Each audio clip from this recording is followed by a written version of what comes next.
امیر المومنین کا خط ہے یزید کے باپ کے نام.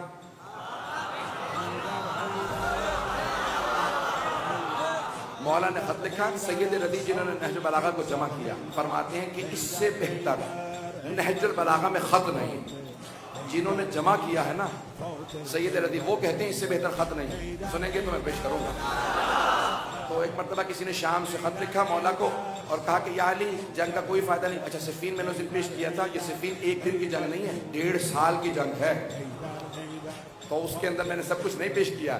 تو ایک مرتبہ کسی نے شام سے مولا کو خط لکھا اور کہا کہ یا علی جنگ کرنے کا کیا فائدہ. ہمارے خاندان آپ کا خاندان بنی ہاشم اور یہ خود جو تھا بنو امیہ سے تھا. تو کہا ہمارے خاندان ملتے جلتے ہیں ہم بیٹھ کے فیصلہ کر لیتے ہیں. بات پہنچ رہی ہے. تو اس نے کہا ہمارے خاندان ملتے جلتے ہیں بیٹھ کے فیصلہ کر لیتے ہیں جنگ کا کیا فائدہ ہوگا. تو ایک مرتبہ مولا نے خط لکھا کہ تو اپنے خاندان کا ہمارے خاندان سے مقابلہ کر رہا. اگر سنیں گے ایسے نہیں پورا مجمع سارا جاگ کے سنے گا. میں جب پورے ذکر دے رہا ہوں تو آپ بھی ایسے ہی سنیں گے. مولا نے کہا تو اپنے خاندان کا ہمارے خاندان سے مقابلہ کر رہا. من النبی ومنکم المکذب. ہم وہ جن کے خاندان سے نبی آئے ہیں اور تو وہ جن کے خاندان سے نبی کو جھٹلانے والا. جسے خط لکھا تھا اس کے نانے کی طرف اشارہ. پہنچ رہے ہیں ذرا. نام نہ کہلائیے گا میرے لیے مسئلہ بن سکتا. اور آپ حضرات ہیں بہت کچھ پڑھوا چکے ہیں مجھ سے. میں اب آخری جملے پیش کر رہا ہوں. تو ایک مرتبہ مولا نے لکھا من النبی ومنکم المکذب. ہم وہ جن کے خاندان سے نبی تم وہ جن کے خاندان سے نبی کو جھٹلانے والا. جسے لکھا اس کے نانا کی طرف اشارہ. کہ منا اسد اللہ. ہم میں اللہ کا شیر. یہاں مولا نے اشارہ جناب حمزہ کی طرف کیا کیونکہ اسد اللہ ایک نہیں ہے اسد اللہ کئی ہیں. جناب حمزہ بھی اسد اللہ, جناب جعفر طیار بھی اسد اللہ, امام حسن مجتبیٰ بھی اسد اللہ, امام حسین بھی اسد اللہ, حضرت عباس بھی اسد اللہ. مولا علی اسد اللہ نہیں ہے, مولا علی ہے اسد اللہ الغالب. اسد اللہ کہتے ہیں اللہ کے شیر کو, اسد اللہ الغالب کہتے ہیں جو اللہ کے سارے شیروں پہ بھی غالب.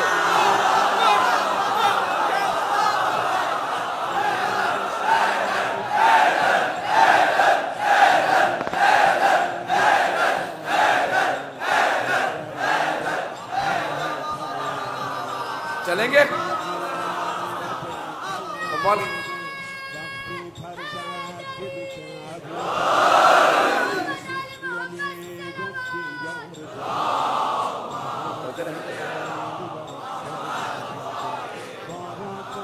بس بھی 12 ہو گئے. اگر ہمت ہے تو چلیں گے. امیر المؤمنین نے یزید کے باپ کو لکھا کہ من النبی ومنکم المکذب. ہم وہ جن کے خاندان سے نبی مختار ہیں تو وہ جن کے خاندان سے نبی کو جھٹلانے والا. منا اسد اللہ. ہم وہ جن کے خاندان سے اللہ کا شیر. حمزہ حضرت حمزہ. منکم اسد الاحلاف. اور تمہارے خاندان سے جھوٹی قسمیں کھانے والوں کا شیر. اسد الاحلاف جھوٹی قسمیں کھانے والوں کا شیر. میرے کئی جاننے والے اشارے کر رہے ہیں ذرا بتا تو دے کون ہے. جس کو خط لکھا تھا اس کا ماموں. توجہ ہو. مولا نے کہا منا اسد اللہ ومنکم اسد الاحلاف. ہم میں اللہ کا شیر تم میں جھوٹی قسمیں کھانے والوں کا شیر. پھر مولا فرماتے ہیں منا سیدات النساء العالمین. ہم میں کائنات کی ملکہ. مولا نے فاطمہ نام نے لکھا بس سیدہ کہا. توجہ. مولا نے کہا ہم میں کائنات کی ملکہ سیدہ. وَمِنْكُمْ حَمَّالَةُ الْحَطَبِ. اور تمہارے خاندان سے وہ جس کے لیے اللہ نے کہا اس کے ہاتھ ٹوٹ جائے.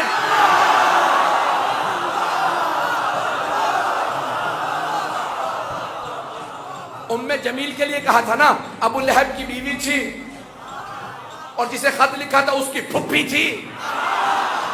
پتہ نہیں بات پہنچ رہی ہے نہیں پہنچ رہی ہے. تو اللہ نے قرآن میں کہا حمالۃ الحطب. ہاتھ ٹوٹ جائے اس کے, اس نے میرے حبیب پہ کوڑا پھینکا. تو مولا نے فرمایا ہمارے خاندان سے مقابلہ نہ کرنا. ہم میں کائنات کی ملکہ فاطمہ. اور تو وہ جس کے خاندان سے ایسی عورت ہے جسے اللہ کہہ رہا ہے ہاتھ ٹوٹ جائے، حمالۃ الحطب۔ پھر مولا نے کہا منا سیدہ شباب اہل الجنہ، ہم میں جوانان جنت کے سردار امام حسن حسین۔ پھر ایک مرتبہ اس سے کہا وَمِنْكُمْ صِبْيَةُ النَّارِ، تم میں جہنم کے بچے۔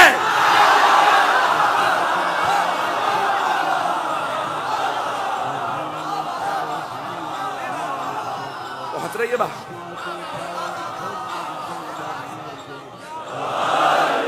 بات پہنچ رہی ہے؟ یہ یزید کی طرف اشارہ ہے۔ مولا نے فرمایا ہم میں جوانان جنت کے سردار، اور جسے خط لکھا تھا اس سے کہا کہ تم میں جہنم کے بچے۔ پھر ایک مرتبہ مولا نے کہا تو اپنے خاندان کا ہمارے خاندان سے مقابلہ کرتا ہے؟ جملہ سنیے گا جناب امیر کا۔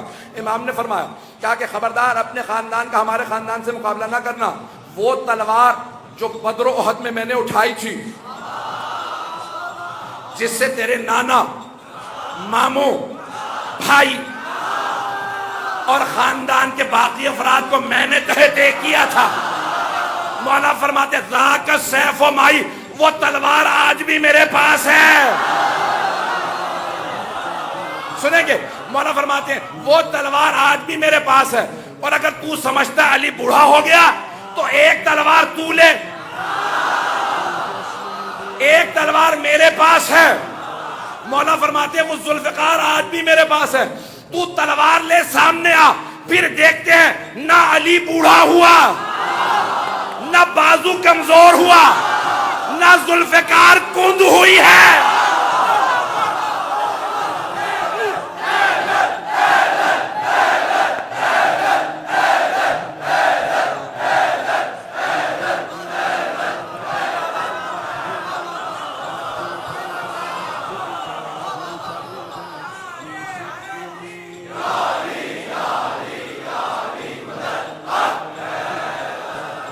مجھے نہیں معلوم کتنے لوگ ہیں میرے ساتھ۔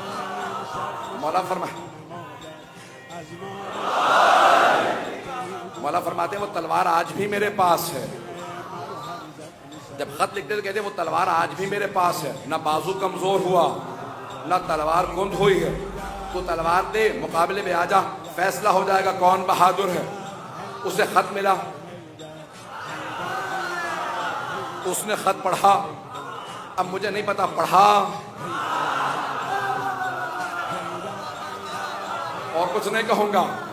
اس نے فوراً اپنے مشیر سے مشورہ لیا، مشیر کا نام تھا عمر ابن عاص، پر پہنچ رہے ہوں۔ عمر ابن عاص سے کہا کہ بھئی علی کا خط آیا، جواب کیا لکھوں؟ اس نے خط پڑھا، کہا بات تو صحیح لکھی ہے۔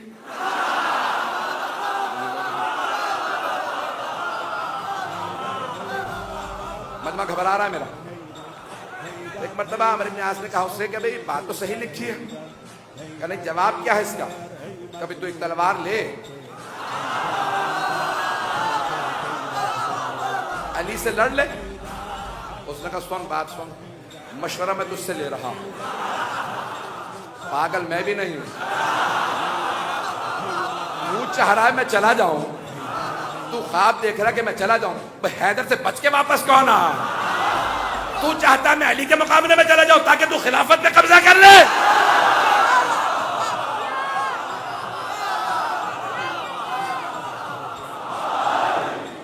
ایک مرتبہ اس نے پوچھا کہ پھر مشورہ کس چیز کا مانگ رہا؟ کہ میں یہ کہہ رہا تھا اس کا جواب کیا لکھوں؟ تو اس نے کہا سن، اس خط کا کوئی جواب نہیں، حل وہی ہے جو علی نے لکھا۔ تو اس نے کہا پھر 80,000 افراد مرتے ہیں تو مر جائیں، میں علی سے نہیں لڑوں گا۔ کہ آج تک واپس کون آیا جو علی کے مقابلے میں گیا؟ ہر کے با علی در افتاد ور افتاد، جو بھی علی کے مقابلے میں گیا منہ کے بل گرا ہے۔ میں اسے آگے نہیں بڑھوں گا۔ بھائی دادا نے باپ کو لکھا تھا، پوتے نے بیٹے کو سنایا،